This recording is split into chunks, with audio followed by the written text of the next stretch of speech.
Bonjour à tous. Eh bien, entre les tablettes d'argile et les tablettes numériques, nous arrivons au Moyen-Âge. Et donc, je vais vous parler de la lecture au Moyen-Âge et de la chance qu'avaient les livres d'être lus, ou non. Je commencerai donc en vous parlant, en vous posant la question, qui lit quoi et comment ?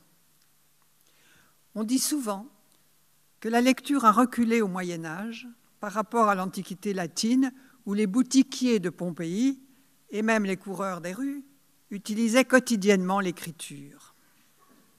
Évidemment, pour qu'il y ait lecture, il faut l'inscription d'un texte immatériel, donc une pensée qui se fixe dans un état définitif sur l'instant, par le biais d'une écriture qui sert d'intermédiaire de communication sur un support matériel, pierre, écorce, métal, vous avez vu tout cela, et puis, le plus souvent, ce que nous appelons livre.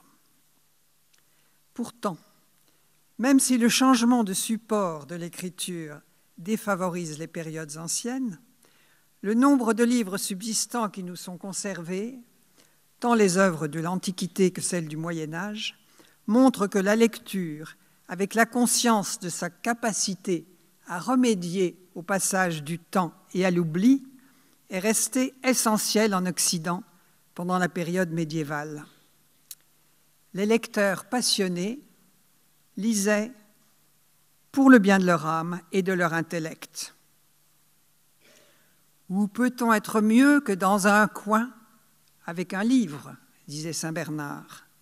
Et Pétrarque écrivait par-delà les siècles aux auteurs dont les écrits venaient de le transporter. Et il disait « Je vous ai aimé par-delà les siècles ». Cela supprimait le temps et l'éloignement par la lecture, se ressourçant aux époques bibliques et patristiques ou antiques. Et puisque le christianisme est comme le judaïsme une religion du livre, le respect religieux porté au livre, hébreu, grec ou latin, s'étend par contre-coup à tous ceux qui transmettent le savoir, même antique ou profane, en original ou en traduction, donc en latin, un peu plus tard en arabe et bientôt dans les nouvelles langues nationales. Le respect est, avec leur coût, l'un des éléments qui assure la conservation des livres. Tout le monde, certes, ne lisait pas. Mais si l'on donne au sens de lire une acception exigeante, lire en latin, c'est cueillir, legere. Cueillir et récolter des pensées pour construire la sienne. On pourrait faire remarquer que la proportion de gens qui lisent en ce sens n'est peut-être pas tellement différente de nos jours, où tout le monde se débrouille pour la vie quotidienne et les SMS pour survivre, mais où peu de gens, sans doute, s'en servent pour vivre pleinement. Au Moyen-Âge, cependant, c'était une compétence qui n'allait pas de soi. La capacité de lire était un privilège acquis de longue haleine. L'apprentissage commençait par l'alphabet, suivi de la syllabation. Les premiers exercices étaient généralement faits sur le paternoster et le psautier.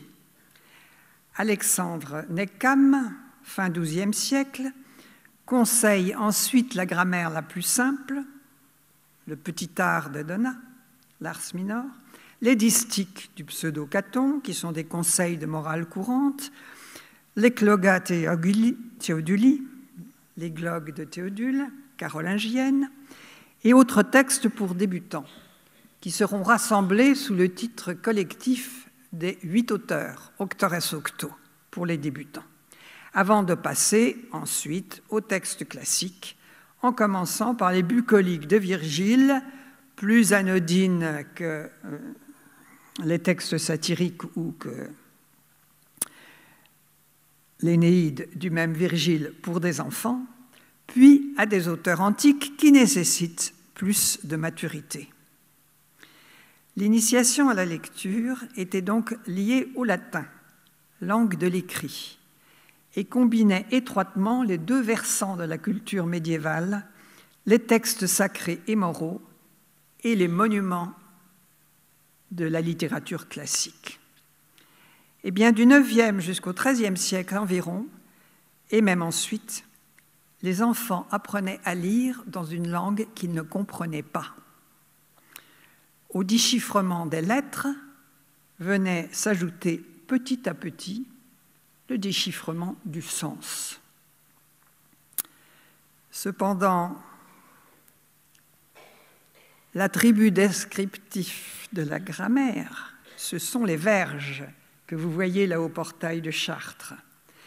Les verges qui signifient la difficulté de l'étude sous la férule du maître et une pédagogie certainement moins conciliante que la nôtre. Lire était de toute façon un apprentissage difficile. Et les enfants d'aristocrates, qui n'étaient pas destinés à reprendre la charge guerrière, en étaient souvent dispensés, ce qui, entre parenthèses, favorisait l'éducation des filles, si l'on songeait à les placer éventuellement dans un monastère. Beaucoup de monastères féminins ont été des centres de copie et de culture au Haut Moyen-Âge. Cela se voit fort bien au XIe siècle, dans le récit que fait Guibert de Nogent, futur abbé, le récit de son enfance. Il était destiné à la cléricature, par vœu fait à sa naissance. Il doit étudier en regardant avec envie ses cousins et ses commensaux courir et jouer leurs jeux brutaux. Son précepteur, mauvais pédagogue, le bat lorsqu'il n'arrive pas à lui apprendre ce que lui-même sait si peu. Mais l'épisode souligne aussi le prestige et l'ambition intellectuelle qui s'attachent à cette formation parfois douloureuse. Lorsque sa mère, bouleversée en voyant les traces des coups, veut faire abandonner au petit Guibert ses études, « Non, tu ne deviendras plus clair et tu ne seras plus puni pour apprendre les lettres. » C'est lui qui se dresse en fureur. « Si je devais en mourir, je n'arrêterai pas d'apprendre les lettres et de devenir clair. » Attestant que, battu ou non, il veut pénétrer dans le domaine du savoir et passer ainsi de la simple nature à l'art. La souffrance n'entame pas sa ferveur. Et je vous ai mis une image du petit garçon qui arrive, « Volo studere pie magister », je veux étudier mon bon maître, et il se met à genoux devant le maître avec les verges, ce qui veut dire qu'il enseigne les lettres. Il veut étudier. En somme, on n'a rien pour rien.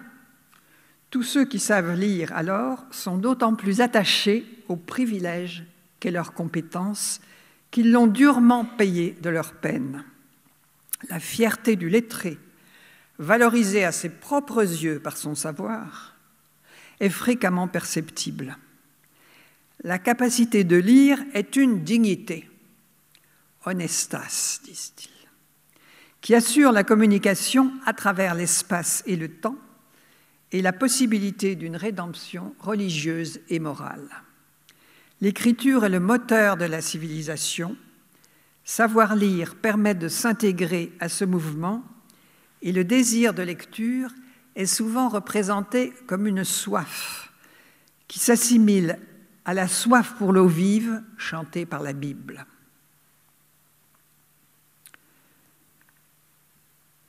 Le privilège de cléricature accordé à qui savait lire en était l'aspect social et juridique. Ceux qui ont acquis cette compétence sont considérés comme des clercs, en englobant tous ceux qui ne font pas carrière monastique et ne deviennent pas des prélats, mais exercent des métiers, disons, intellectuels. Notaires, juristes et avocats, enseignants, étudiants. et quelques membres de l'aristocratie, de plus en plus nombreux avec le temps, soit pour mieux contrôler leurs activités dans une société qui compte de plus en plus sur l'écrit, soit par plaisir. Certains échanges montrent une connivence certaine dans l'amour des livres, non seulement entre ecclésiastiques, mais aussi entre clercs et nobles cultivés, comme l'abbé Philippe de Harwangt, recommandant la lecture au comte Henri de Champagne pour le bienfait de son âme et de son esprit, lui dit-il. À partir du XIIIe siècle, sûrement, et sans doute un peu plus tôt, les classes bourgeoises également, marchands ou notables locaux, s'y initient d'abord pour des raisons pratiques, puis pour profiter des possibilités intellectuelles que cela leur ouvre. Et l'on voit se multiplier les œuvres et les livres en langue vernaculaire, tant d'édification que de savoir et de distraction. Désormais, la Vierge apparaît sur les peintures, un livre à la main. Elle n'a sûrement jamais su lire, mais elle a un livre devant elle. Et les livres d'heures se multiplient, preuve d'une lecture personnelle à domicile. Petit à petit, les inventaires de bibliothèques survivants laissent entrevoir que certains laïcs, même modestes, se mirent à posséder des livres, et on ne peut croire que c'était seulement pour la gloire, pour la galerie. Il existe divers modes de lecture. En écoutant lire les gens qui savent lire, en déchiffrant péniblement, en murmurant tout bas dans sa tête, à la vitesse de la prononciation, ou surtout, à la fin du Moyen-Âge, en privé, silencieusement, avec ses yeux et sa tête. Et effectivement, le style des œuvres se fait alors moins sensible à l'harmonie des sons quand l'habitude se perd de les écouter en les lisant.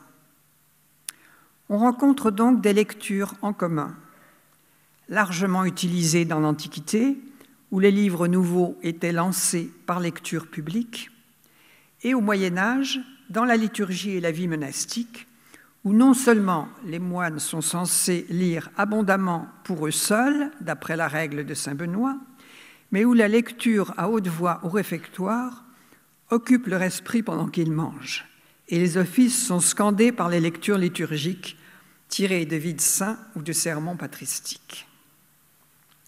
De même, dans les milieux scolaires, il ne faut pas oublier que l'enseignement consiste généralement, et jusqu'à l'époque universitaire, en leçons, c'est le même mot que lecture, qui sont des lectures commentées d'un texte par le maître.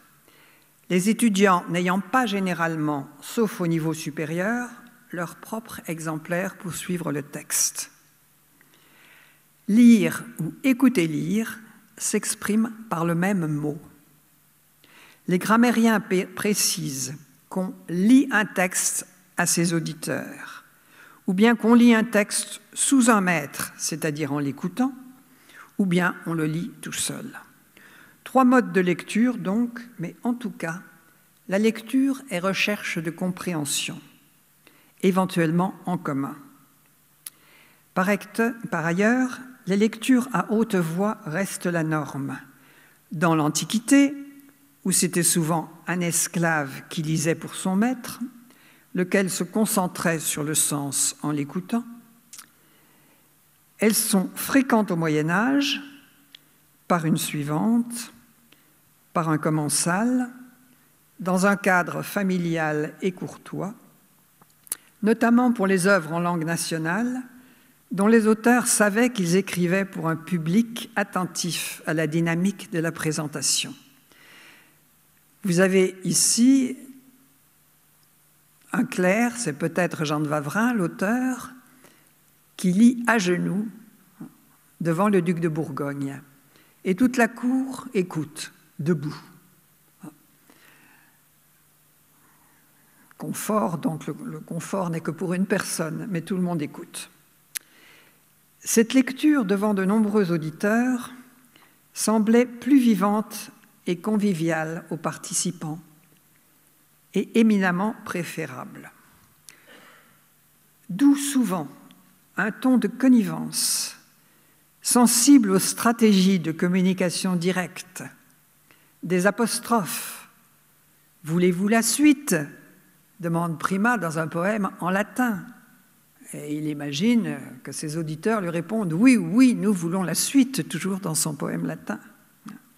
Écoutez bien, dans les textes en français, des objurgations où s'adapte naturellement la rhétorique antique du discours en présence. Lire ou entendre, pour les auteurs, semble absolument équivalent. À celui qui lit, la page parle.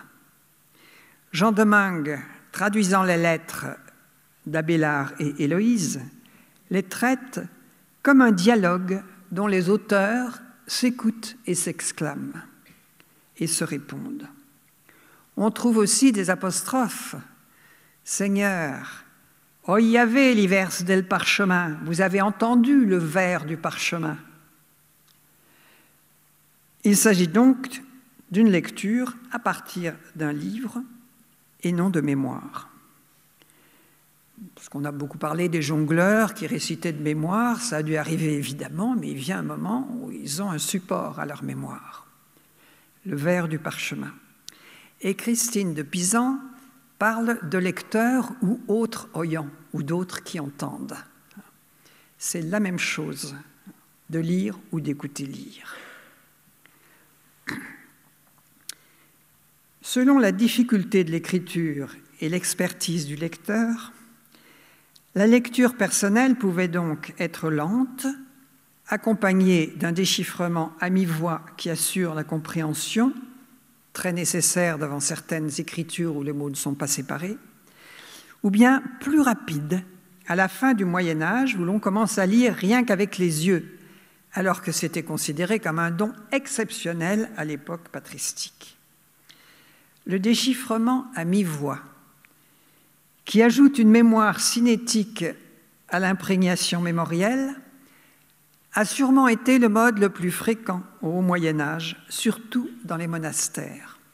Les moines sont censés ruminer le plus souvent possible les textes bibliques, selon le psaume 36, « La bouche du juste méditera la sagesse ». Il est d'ailleurs prévu dans les règles monastiques de ne pas lire trop fort pour ne pas gêner les autres. Ceux qui n'avaient à lire qu'à l'occasion étaient évidemment moins à l'aise que les professionnels. Ceux-ci, secrétaires de chancellerie laïque ou ecclésiastique, copistes, lecteurs formés à la lecture liturgique, c'est si nécessaire que le lectorat est un des ordres mineurs, qu'on a forcément passé pour devenir prêtre, notaires qui rédigent un témoignage ou un acte et qui le lisent tout haut en le rendant intelligible à ceux qui doivent l'entériner. Mais de toute façon, le déchiffrement des textes écrits suppose une mise en forme dans l'esprit du lecteur qui ne va pas sans un embryon au moins de prononciation, comme le montrent les signes de ponctuation d'origine auditive qui permettent la perception de la structure de la phrase. Il s'agit d'une lecture orale, même intérieure ou silencieuse, un processus plus actif et en tout cas plus physique que notre propre lecture, rapide, mais essentiellement mentale. Passive uniquement pour les lecteurs occasionnels, la lecture engage le lecteur dans un rapport actif au texte. Les textes copiés par des hommes sont susceptibles d'erreurs.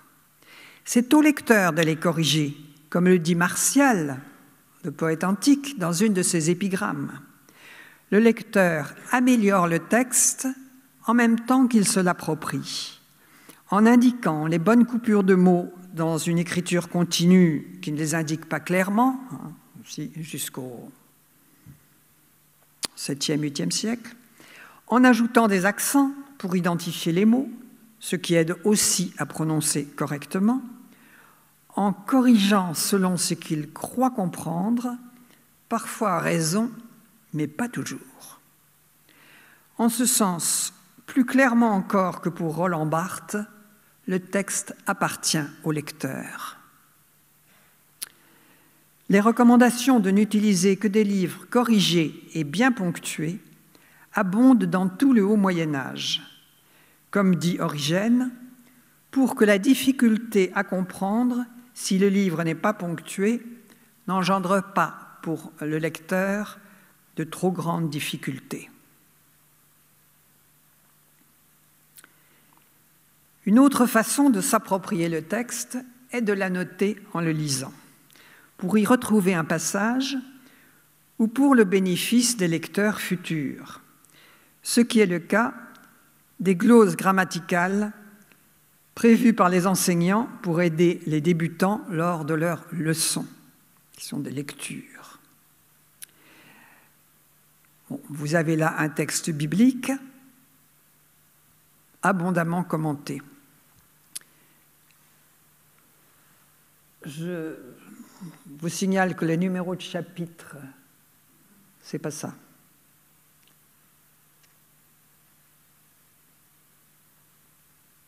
En rouge, c'est pas ça. Excusez-moi.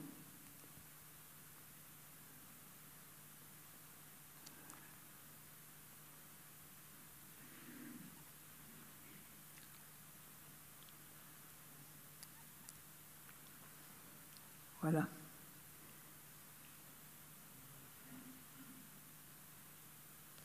Chapitre 3. Chapitre 2 sont parmi les plus anciens exemples de chiffres arabes que nous ayons conservés dans ce type de manuscrit. Comme vous le voyez, ces livres ont souvent de larges marges où l'on peut expliciter une construction, mettre une glose, amorcer un commentaire. Une marque suggérer un rapprochement. Et c'est la même chose dans les textes scolaires. Voici Arator, un auteur chrétien de la fin de l'Antiquité. Vous avez là aussi de larges marges prévues pour des gloses entre les lignes et des gloses plus étendues ou des commentaires dans les marges. Mais plus généralement, une marque d'approbation ou de critique ou une manchette, donc mise en marge, qui signale le sujet qu'on retrouvera ainsi plus facilement, ponctue le déroulement de texte lu une plume à la main pour les corrections éventuelles, pour améliorer la présentation ou compléter un énoncé que le lecteur juge améliorable. Lire et annoter, au besoin en complétant, sont des activités connexes. Et les additions passent souvent dans les copies postérieures. Enfin, la lecture, déchiffrement d'un sens, a vocation à se prolonger en élucidation et révélation. Le prestige des textes ne les rend pas forcément plus faciles. Anciens, abstraits, savants, ils ont besoin de tout un apparat pour être non seulement lus, mais assimilables. Des commentaires qui sont un des genres les plus répandus au Moyen-Âge ou des préfaces qui donnent un guide de lecture, les plus célèbres étant celles que saint Jérôme a placées en tête de chaque livre de la Bible, imitées par tout auteur qui cherche à renseigner sur la validité de son ouvrage et à en orienter la perception. Car on lit peu pour se divertir seulement, on lit surtout pour en tirer un profit intellectuel ou spirituel. Hugues de Saint-Victor, dans un traité dont le titre a l'air de se rapporter à la lecture, mais qui est en fait un manuel sur l'enseignement de la philosophie, qui est amour du savoir, selon l'étymologie.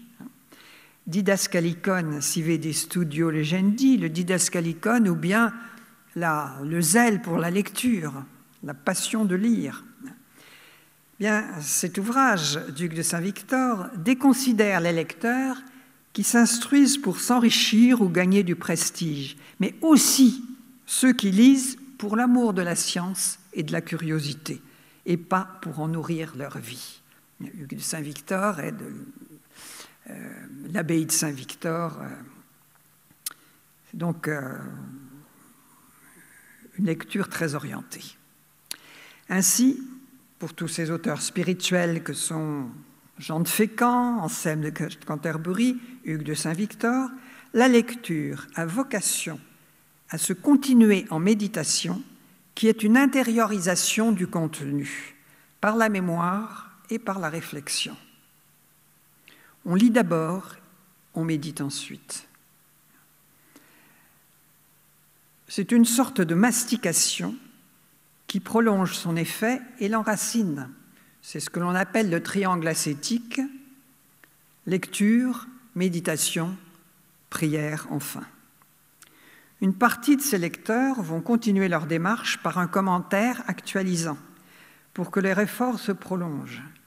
C'est la lecture infinie de textes dont le lecteur découvre toujours de nouveaux aperçus. Une lecture inspirée. La recherche du sens véritable ou secret de textes dotés de quelque autorité est devenue des textes qui sont issus, par exemple, d'une civilisation ancienne. Il peut y avoir 10-12 siècles depuis Virgile. Bon. Encore plus depuis les textes de l'Ancien Testament.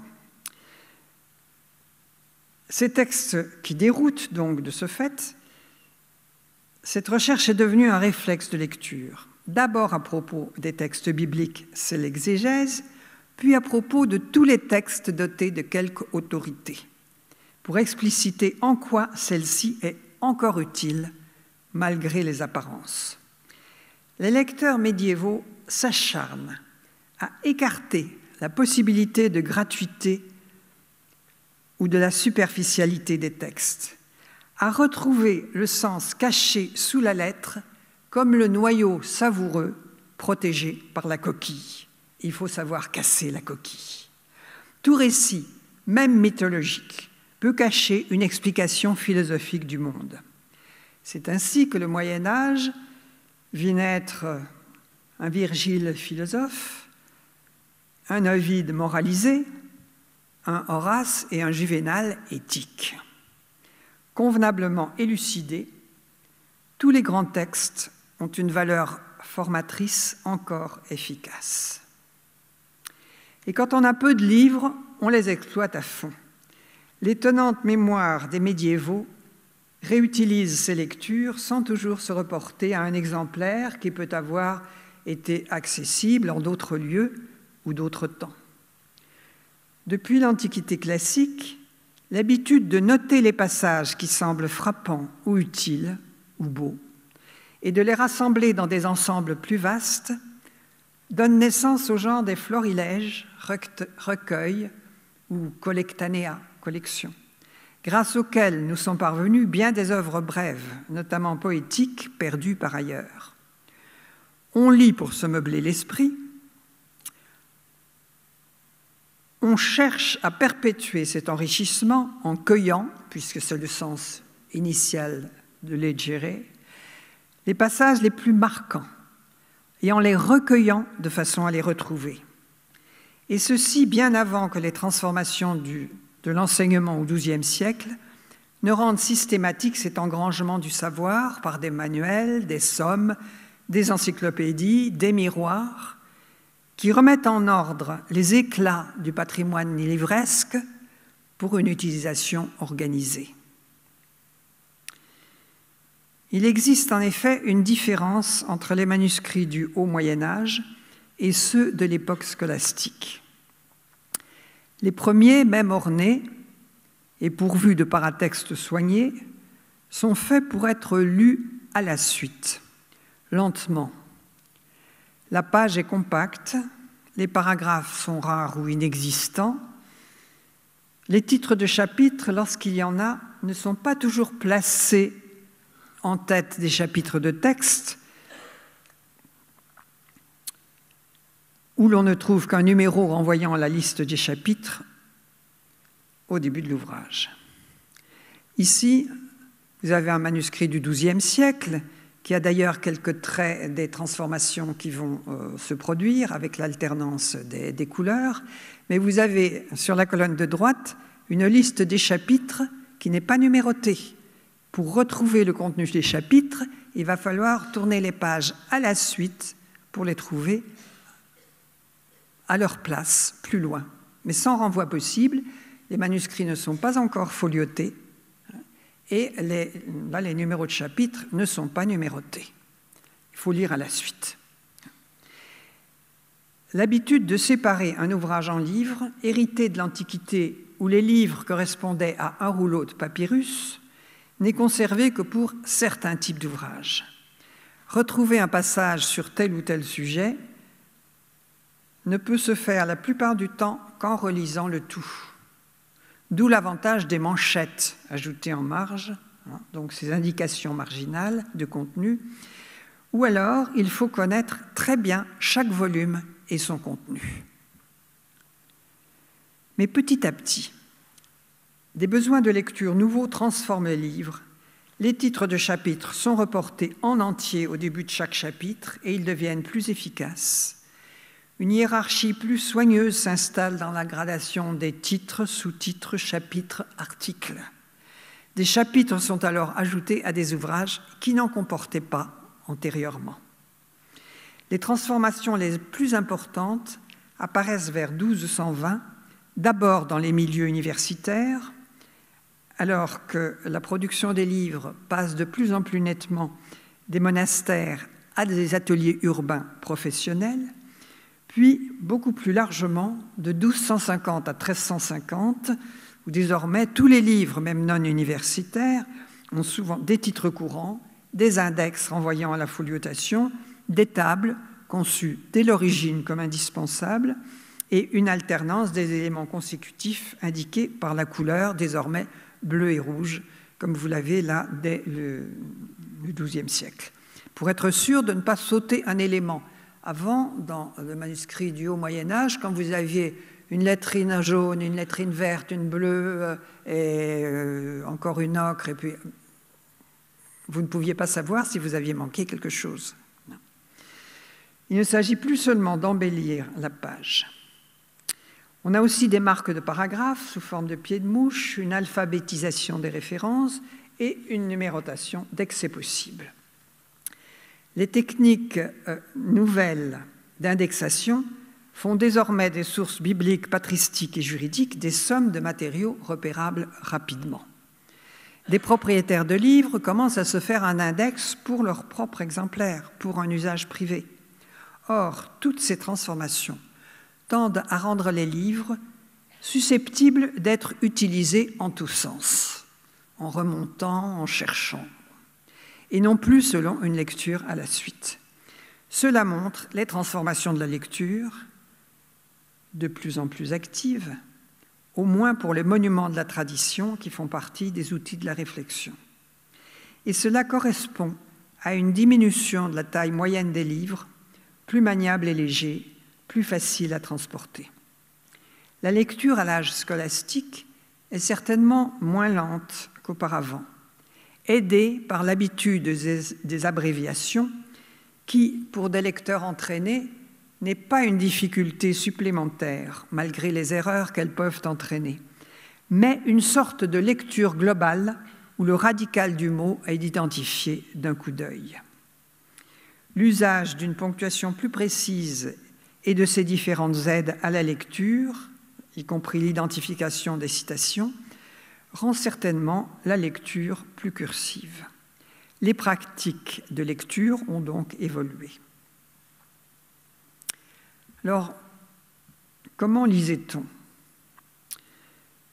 Devant un lutrin, lorsque le livre est lourd, devant une roue à livres en bibliothèque, le livre à la main quand il est assez léger, généralement à partir de 1200, mais il faut aussi penser aux livres non reliés qui se contentent d'un lien sommaire d'attente, ces livrets faciles à transporter, ou aussi aux livres d'école des enfants munis d'une queue pour les attacher à la ceinture. On lit dans le cloître, lieu de méditation, où il fait plus clair qu'à l'intérieur. On emporte son livre à l'église. C'est le cas d'une moniale rencontrée par Philippe de Hartwangt devant l'autel. Parfois, un livre y est conservé derrière une grille qui laisse passer la main pour tourner les pages. Tout passant peut en profiter le temps d'une méditation. On lit aussi au jardin, bien que l'iconographie nous y montre plutôt des chanteurs avec leurs partitions. L'iconographie nous renvoie plutôt des images d'auteurs ou de livres en majesté qui ne sont guère pertinentes.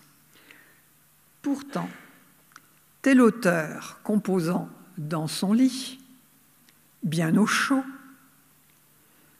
pour avoir plus chaud donc, semble bien avoir un mobilier très adapté pour la lecture. Ici, les livrets qu'il utilise ne sont pas reliés, et ce devait être le cas assez longtemps des livres d'études avant qu'ils ne soient jugés dignes d'une reliure définitive. Il compose sur tablette de cire. Et puis, les lecteurs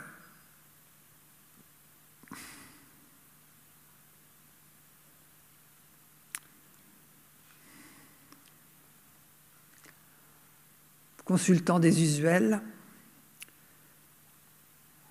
non.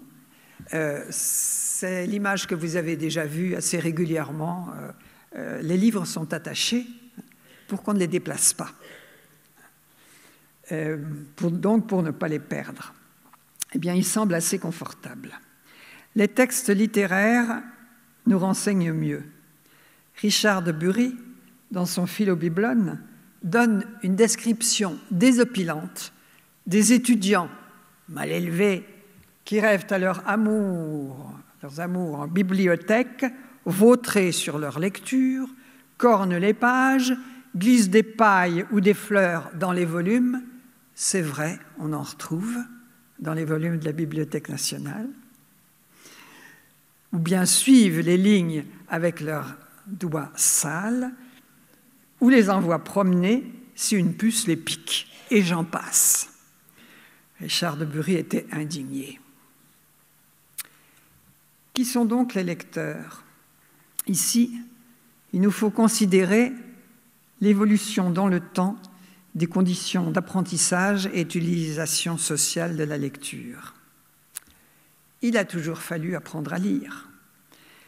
L'attribut traditionnel de la grammaire, les verges, rappelle que c'est un apprentissage difficile pour des enfants jeunes qui pourtant doivent, comme de nos jours, s'y plier sous peine d'exclusion sociale. L'Antiquité tardive jouissait d'un système scolaire encore existant au moins dans les villes et d'une tradition culturelle et administrative, mais les secousses politiques et l'installation progressive de populations neuves rendaient cet équilibre fragile.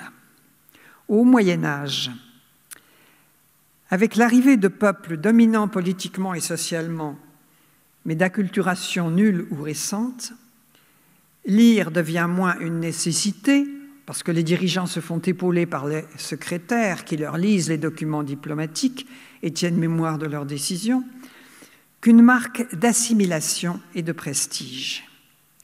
Les héritiers d'une longue tradition d'écriture romaine y tiennent d'autant plus qu'elle les distingue et qu'ils la sentent fragile.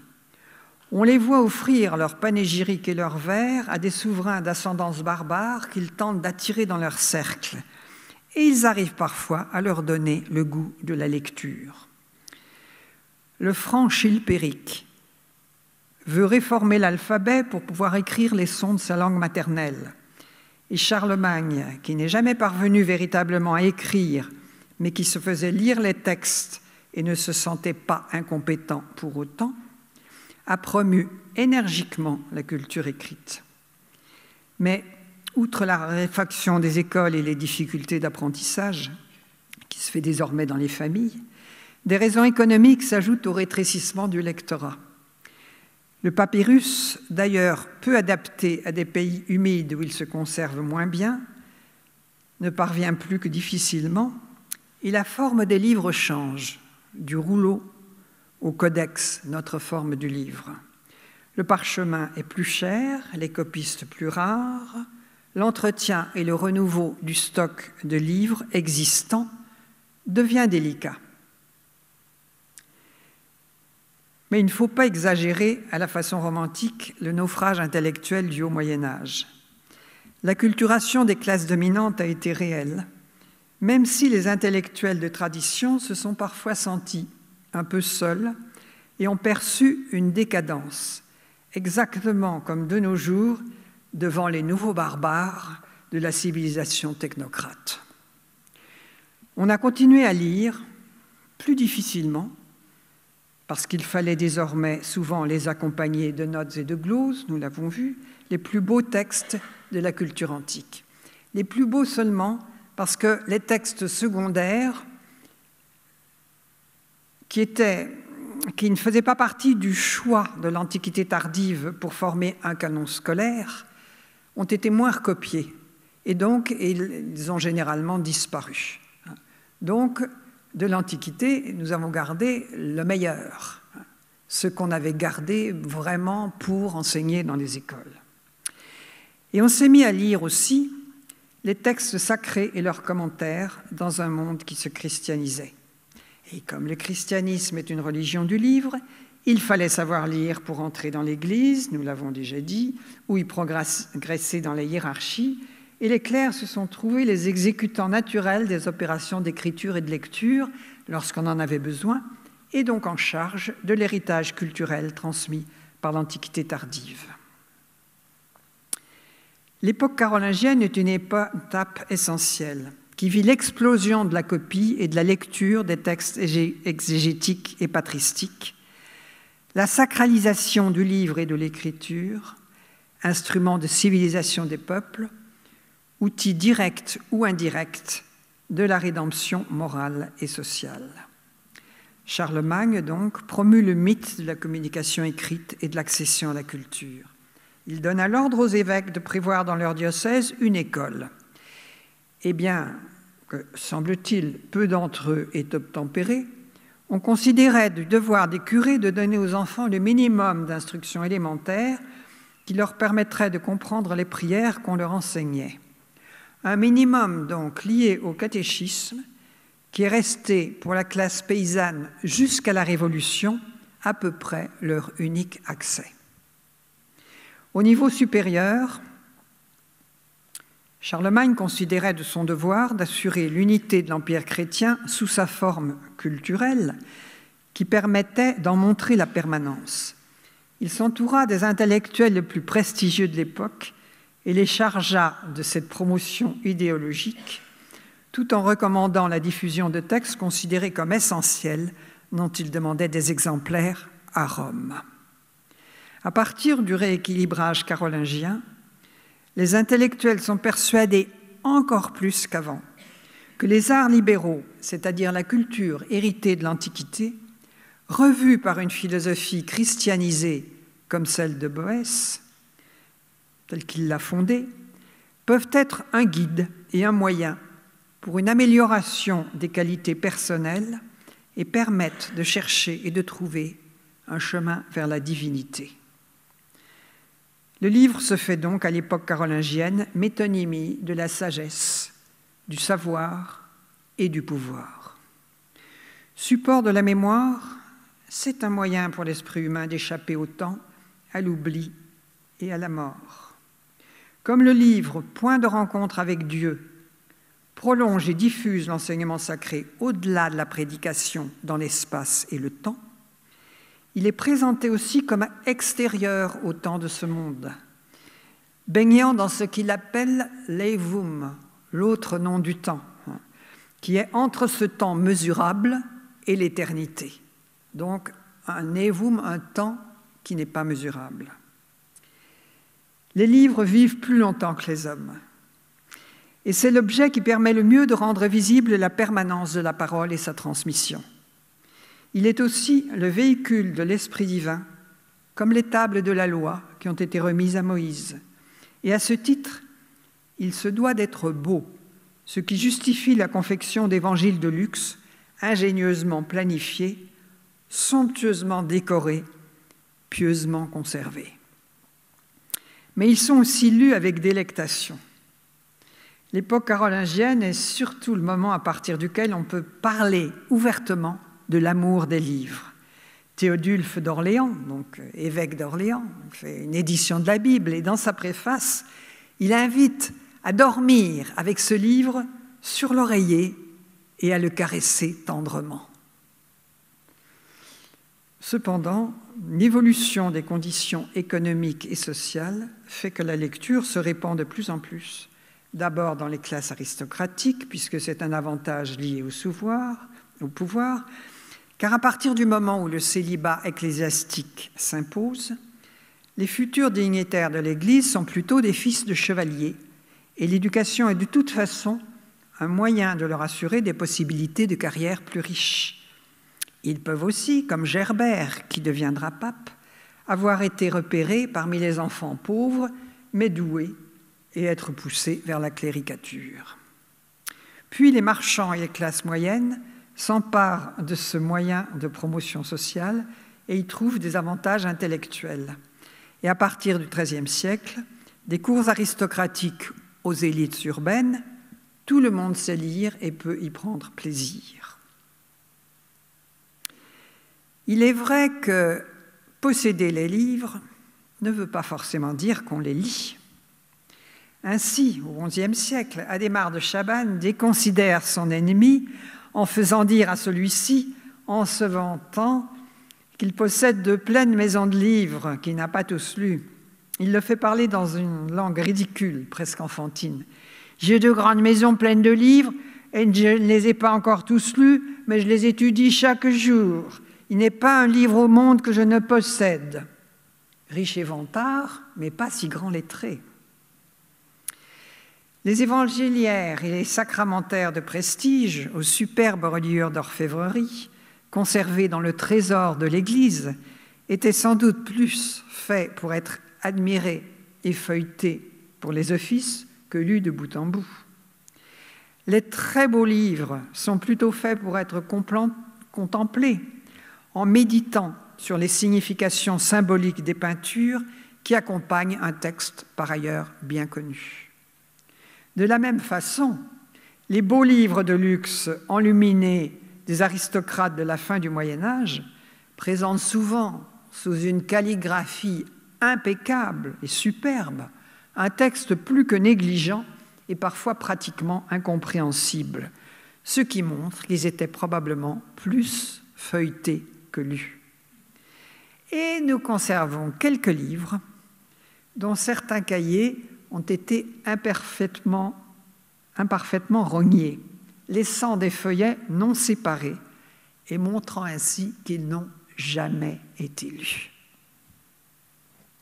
Il existait donc des livres à vénérer dans les trésors des cathédrales et pour le culte, des livres à montrer, les plus décorés, pour le prestige, des livres pour travailler, abondamment surchargés, des livres à emporter, reliés légèrement ou pas du tout, et des fourre-tout accumulant pêle-mêle notes de lecture, recettes de cuisine ou de médecine, extraits, bref, des livres pour tous les goûts et pour toutes les circonstances.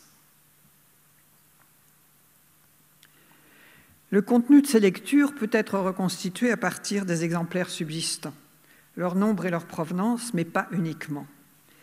Bien que les livres puissent vivre beaucoup plus longtemps que les hommes, ils sont sujets aux accidents, incendies et pillages, et le soin porté à leur conservation dépend de leur solidité et de la valeur qui leur est accordée. Un livret de jongleur, un rouleau de chanteur servait sûrement, avant la représentation ou pendant, mais avait peu de chance de nous parvenir. On ne fait les frais d'une reliure que lorsqu'on estime une œuvre ou un recueil comme suffisamment mis au point, terminé, judicieusement constitué, et assez valorisé pour le mériter. Et s'il est souvent consulté, la reliure d'un livre dure moins longtemps que son contenu.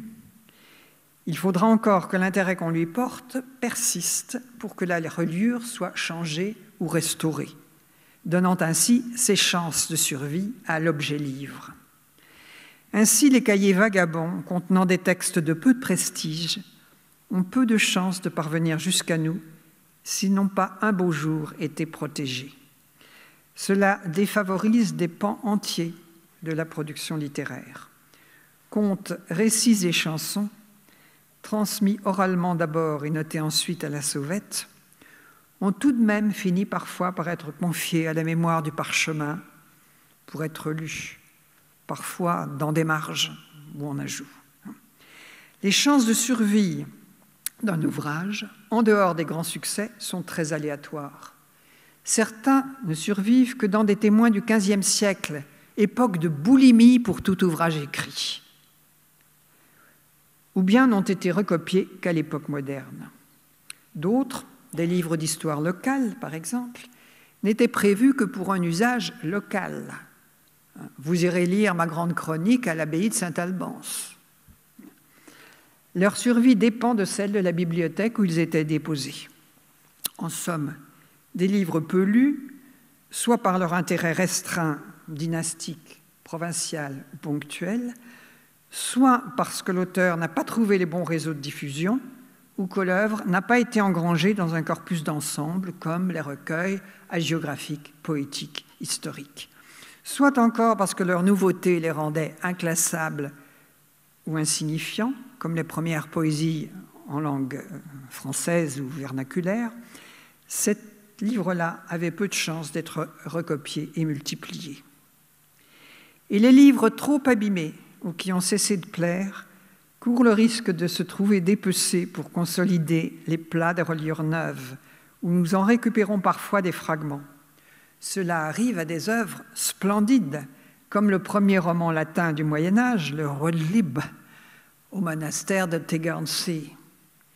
Les manuscrits les plus anciens, ceux qui ont eu le plus de temps pour s'user et dont l'écriture et la mise en page semblent démodées, sont évidemment beaucoup plus sujets à disparaître que ceux qui datent des derniers siècles avant l'imprimerie, qui de ce fait nous restent beaucoup plus nombreux. Mais tous ont pu souffrir aussi à ce moment-là du dédain qui accablait des livres périmés par les nouvelles technologies. Les livres ont un coût en temps de copie, qui est indifférent lorsque les moines copient dans le cadre de leur institution, qui est monnayable en cas de copiste appointé, et en matière première, l'utilisation de papier au lieu de parchemin réduisant légèrement le prix de revient dans les derniers siècles du Moyen-Âge. On ne peut lire que les livres dont on dispose, soit personnellement, soit dans les bibliothèques auxquelles on a accès. Or, la pénurie de livres à certaines époques du Haut Moyen-Âge était réelle. Les livres offerts ou déposés dans un endroit où on ne s'occupe pas, où on ne s'en occupe pas, ne se diffusent pas. Une dédicace malencontreuse peut couler un ouvrage qui ne sera pas lu parce que son dédicataire le laisse dans un coffre. Pourtant, les correspondances conservées, les échanges de livres entre établissements parfois lointains, montrent combien les lecteurs étaient avides de pouvoir consulter des œuvres dont ils avaient eu connaissance parce qu'elles étaient notées dans des livres d'ouvrages ou citées dans les textes dont ils disposaient, mais sans qu'ils puissent les trouver. Les bibliothécaires s'échangent des listes de livres qui leur manquent, au cas où d'autres pourraient avoir connaissance d'un exemplaire à recopier. Les recueils de lettres, depuis l'époque patristique d'ailleurs, contiennent des demandes de prêt, des lamentations pour l'absence de tel titre dont on connaît l'existence dans d'autres textes ou dans des listes de livres de tel ou tel lettré. Il existait des bibliographies dans le genre du De Viris Illustribus de Saint Jérôme ou du De Scriptoribus des écrivains ecclésiastiques de Sigebert de Gembloux, qui permettaient de connaître l'existence d'une œuvre. On empruntait donc les livres pour les lire ou les recopier. Et ces échanges deviennent encore plus fréquents chez les humanistes à partir du XIVe siècle. Le prêt étant considéré comme une œuvre de charité, il semblait normal entre établissements monastiques ou canoniaux. Mais certains lecteurs boulimiques finissaient par être mal vus, comme Loutre Ferrière au IXe siècle, parfois obligé de faire emprunter les livres convoités par un ami parce qu'on ne les lui prêtait plus à lui. Et puis les prêts finirent par être assurés par des gages et réglementés. Et la location finit par entrer dans les mœurs auprès de libraires ou de particuliers qui se protègent parfois par un contrat notarié. Le monde universitaire trouva des moyens pour répondre aux besoins de lecture des étudiants venus de partout. Les boursiers des collèges des villes universitaires avaient droit aux prêts de longue durée et ont dû leur interdire de les emporter quand ils partaient en vacances, de peur que leur départ s'avère définitif et que les livres ne reviennent pas. Mais ils copiaient avec avidité les ouvrages qu'ils trouvaient sur le lieu de leurs études. Et les libraires mirent au point le système de la PECIA, une location des modèles par cahier pour multiplier les copies des livres qui font l'objet d'une forte demande dans des temps brefs, répondant ainsi à une accélération des échanges intellectuels. L'impact des textes ainsi multipliés, autorisant beaucoup plus rapidement des prises en compte de l'actualité, comme au moment des affrontements des légistes de Philippe le Bel avec les partisans de la papauté. Il existe désormais des œuvres à la mode dont on peut prévoir le demande en les fabriquant d'avance. L'apparition des grands libraires qui organisent et réglementent la production de livres et canalisent tant le commerce d'occasion que la fabrication sur demande est une preuve de la multiplication des besoins des lecteurs auxquels bientôt la fabrication manuelle ne suffira plus. Il faudra trouver autre chose.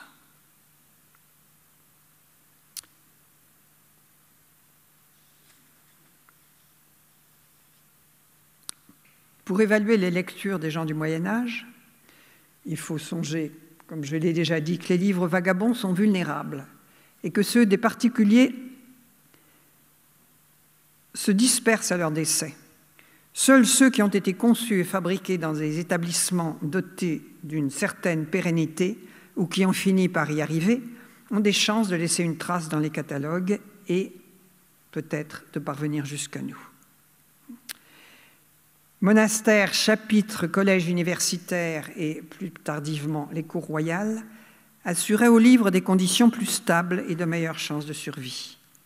Le panorama des lectures médiévales en est sans doute biaisé.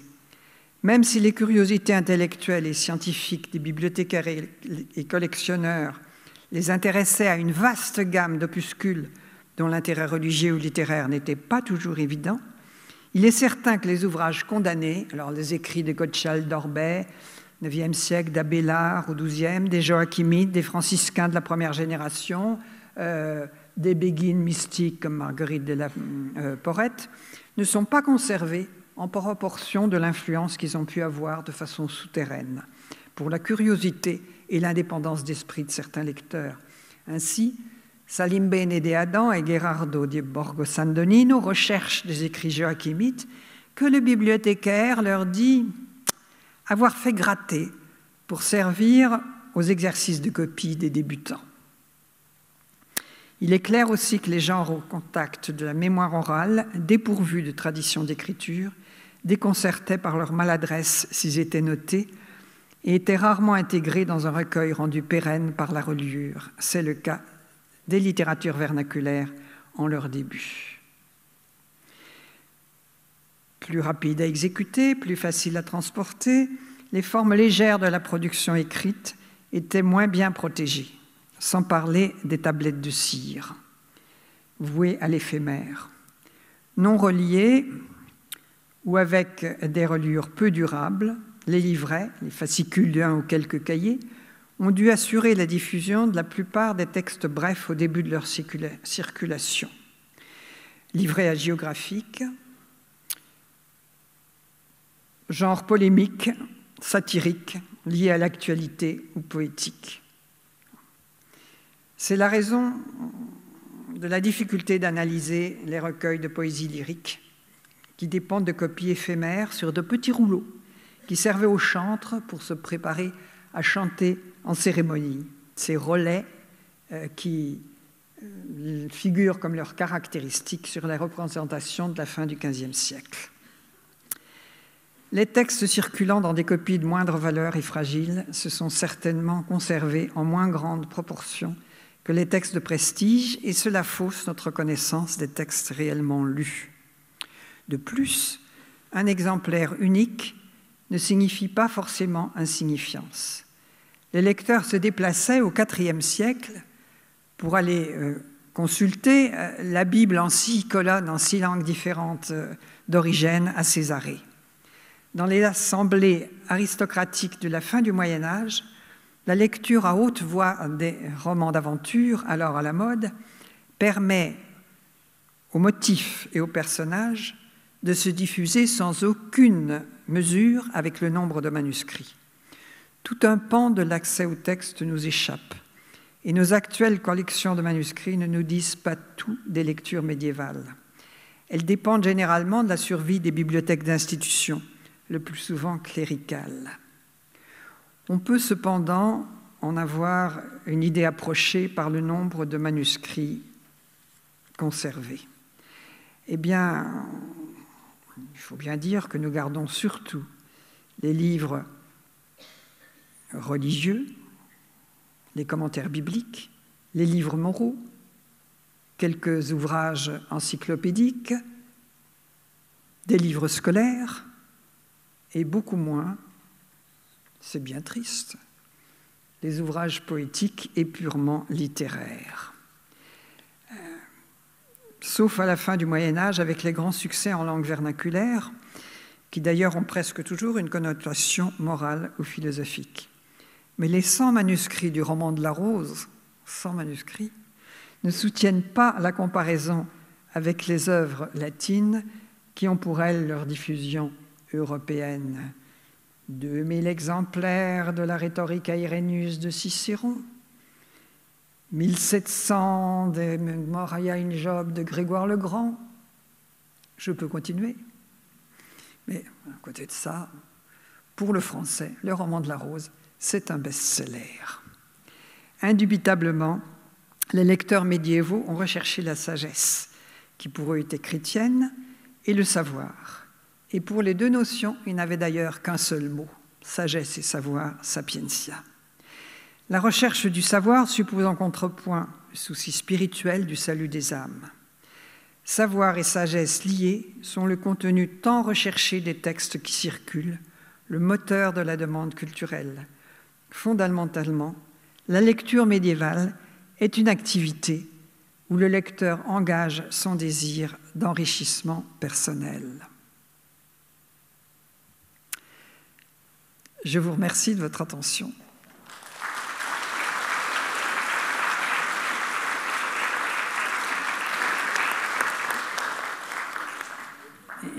Et si vous avez besoin d'éclaircissement pendant quelques minutes,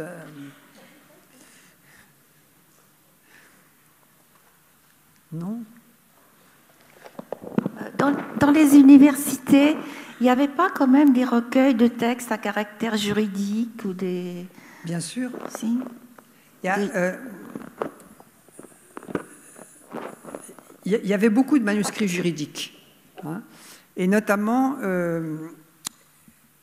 à Bologne, il y avait une spécialité de la fabrication de très grands manuscrits juridiques. Mais il y avait aussi des recueils de lettres de canonistes, des recueils de lettres des papes, comme le registre de Grégoire le Grand, qui servait aussi aux canonistes, et le recueil des lettres d'Yves de Chartres, par exemple, comme canoniste.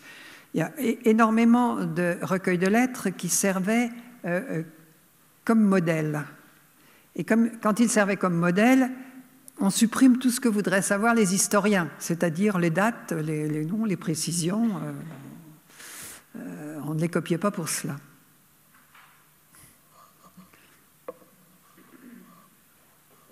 Oui, bonjour.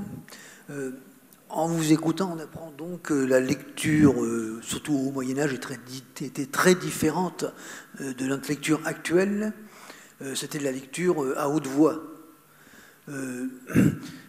on peut supposer que les gens se faisaient lire les livres parce qu'ils ne savaient pas lire eux-mêmes. Est-ce qu'on peut établir un parallèle entre le script et le lecteur, par exemple? S'ils se font lire, ce n'est pas forcément parce qu'ils ne savent pas lire.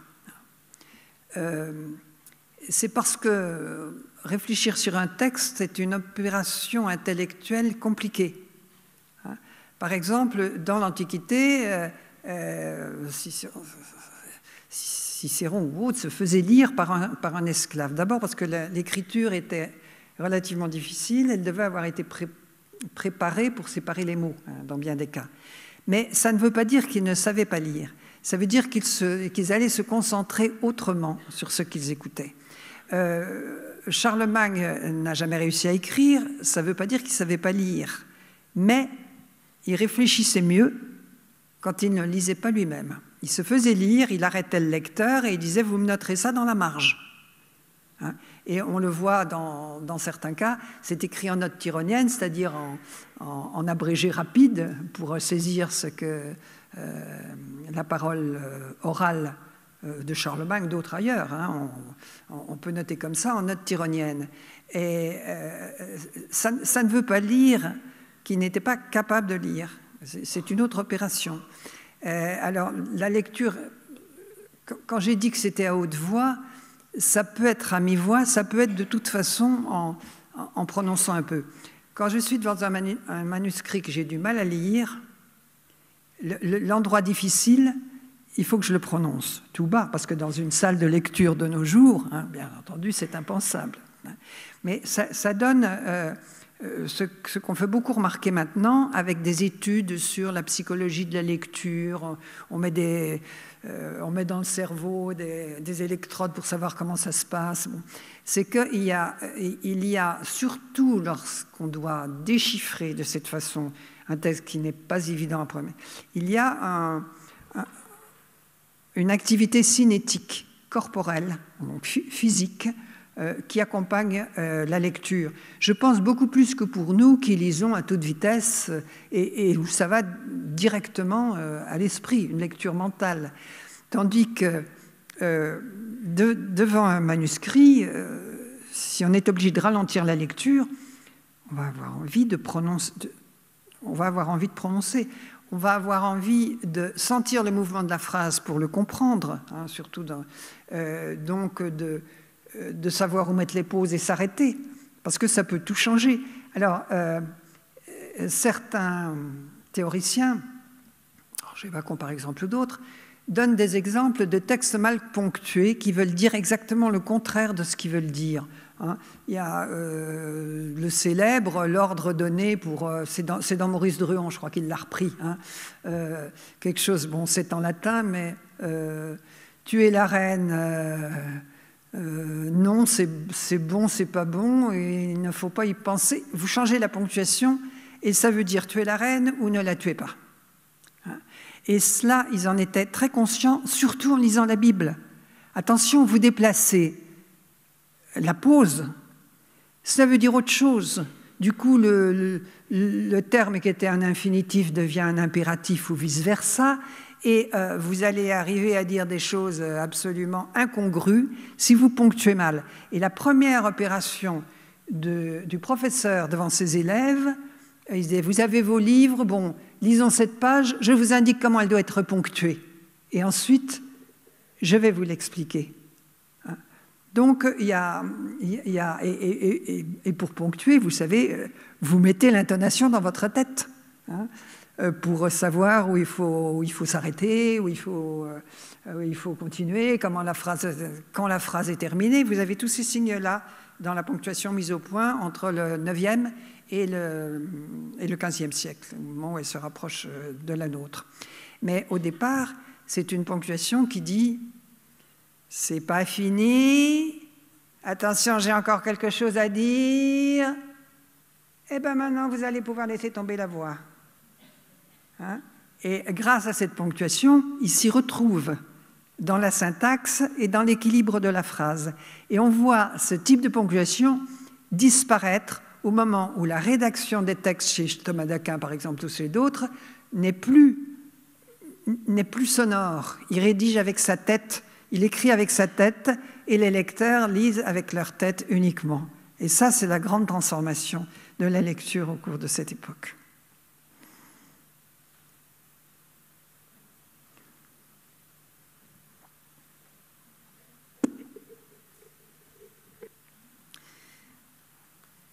Bien, merci de votre attention.